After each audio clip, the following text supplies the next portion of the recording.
We're probably looking at another 3 to 4 years before we can go up onto that deck at the Valley of Desolation and look down at what's going to be one of the major wonders of the world. It's going to be so enormous and absolutely fantastic. And you can probably see behind me some of these cacti. See, it's cacti now, Leanne. We've got cacti. They look red. I hope you can see it on your screens there. This is going to make up the red of the flag. That's actually how amazing it is. And just here off to my left here, they're the yellow ones in rows, and the green speckboom that's going to make up the green of our flag, and then the black bit, which is going to be the solar panel. It's going to be absolutely amazing.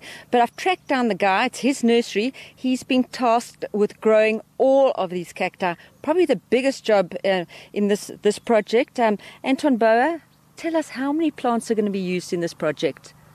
At the moment it looks like 2.5 million on the actual flag site and about 1.5 million on the buffer zone.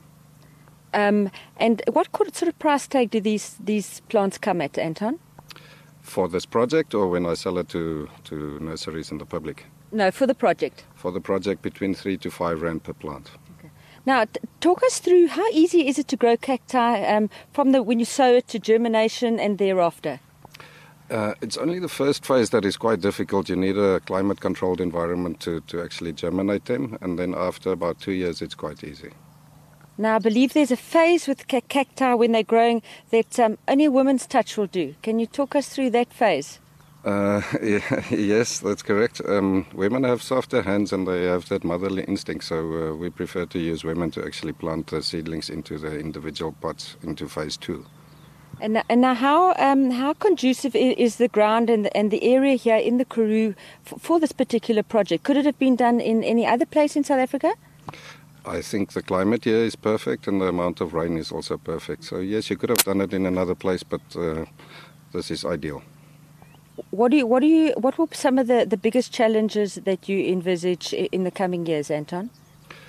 Managing 700 people, I think that will be quite a mission.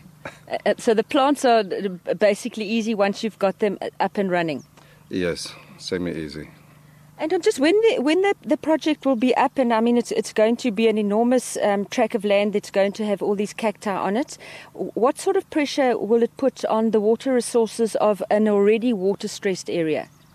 Look, that is why we picked these plants to begin with. They won't put any pressure on the water issue because they don't require a lot of water. That's how they keep water. It's in that bulb. Anton, thanks very much. So now you can plan your tourism trip in the next couple of years. You have to put Reneit on your agenda, and you have to come and visit. And even if you're coming this way in the near future, you've got to pop into this nursery. It's one of the biggest cacti nurseries in the world. Even without this project, there's plenty to see, and it's absolutely quite amazing. You can just look around me. It's astounding. All these cactus, we could be in the desert somewhere, I think. But a wonderful project. The giant flag. Go and Google it, go and look it up and become part of it, become part of your own South African legacy. It's happening right here in Graaff. From us here, it's back to the studio.